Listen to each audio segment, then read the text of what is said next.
বিষয়টা নিয়ে কথা বলবো, তো সেটা হলো মিঠুন চক্রবর্তী এবং তার পাশাপাশি অঞ্জন দত্ত এবং মিঠুন চক্রবর্তী এবং অঞ্জন দত্ত অভিনীত সিনেমা, যেটার নাম হচ্ছে শ্রীমান ভার্সেস শ্রীমতী।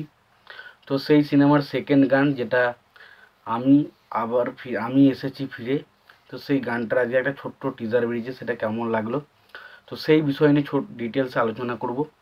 তো তার আগে আপনাদেরকে একটাই কথা বলবো, আপনারা যদি চ্যানেলটি নতুন হয়ে থাকেন অবশ্যই আপনারা চ্যানেলটা সাবস্ক্রাইব করে নেবেন। আর যদি আপনাদের ভিডিওটি ভালো লেগে থাকে অবশ্যই আপনারা লাইক কমেন্ট শেয়ার করতে ভুলবেন না।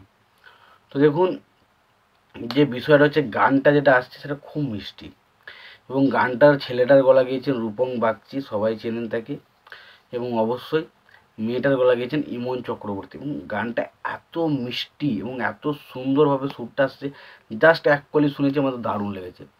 আমি জানি না কার কেমন লাগবে, বাট আমি কিন্তু গানটা পছন্দ হয়েছে, আমার কিন্তু গানটা চরম লেগেছে। গানটায় দেখুন, সবসময় যে আপনার গানে ল্যাপটা হতে হবে, গানটা খুব নাচানাচি হতে হবে, গানটার মধ্যে দারুণ রোম্যান্টিক বিষয় থাকতে হবে, সেটা কিন্তু নয়। একটা গানের সব থেকে বড় যেটা ম্যাটার করে, গানটা কত সুন্দরভাবে গাওয়া হয়েছে, সেটা আমাদের কানে কতটা মিষ্টি লাগছে শুনতে, এবং তার পাশাপাশি গানটার সুরটা কতটা ভালো। এবং দেখুন, এখানে গানের মিউজিক দিয়েছেন ইন্দ্রদীপ দাশগুপ্ত, খুব খুব ভালো মিউজিক দিয়েছেন। এবং অবশ্যই গানটা লিখেছেন রিতম সেন, এবং রিতম সেন খুব ভালো গান লেখেন।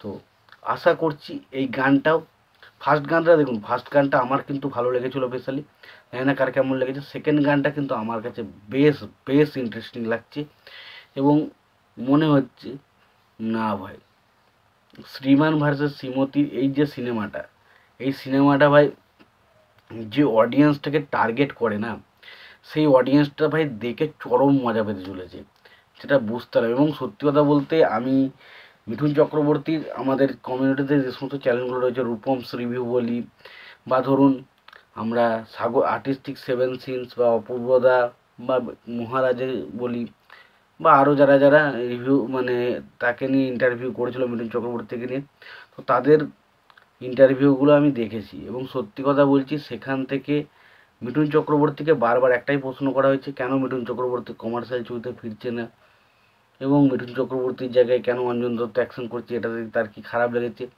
তো এরকম ধরনের প্রশ্নগুলো তিনি করেছেন, এবং সেখানে খুব স্মার্টভাবে কিন্তু মিঠুন চক্রবর্তী উত্তরগুলো দিয়েছেন। এবং যদি আমার ইন্টারভিউর কথা বলা, দেখুন ইন্টারভিউতে সব থেকে আমার যেটা ভালো লেগেছে,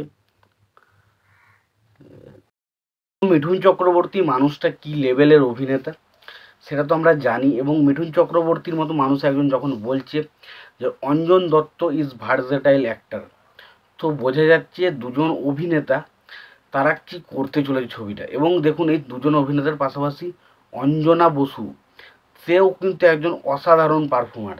তো এই তিনটে মানুষ যখন একই সিনেমাতে কাজ করছে না, তো বোঝা যাচ্ছে ভাই ছবিটা তো ভালো কিছু হতে চলেছে। এবার বিষয়টা হচ্ছে, মিঠুন চক্রবর্তীকে বারবার এই প্রশ্নটা করে, মিঠুন চক্রবর্তী একটাই কথা বলেছে যে আমরা আমাদের যতটুকু কাজ ছিল আমরা যথেষ্ট ভালোভাবে করেছি।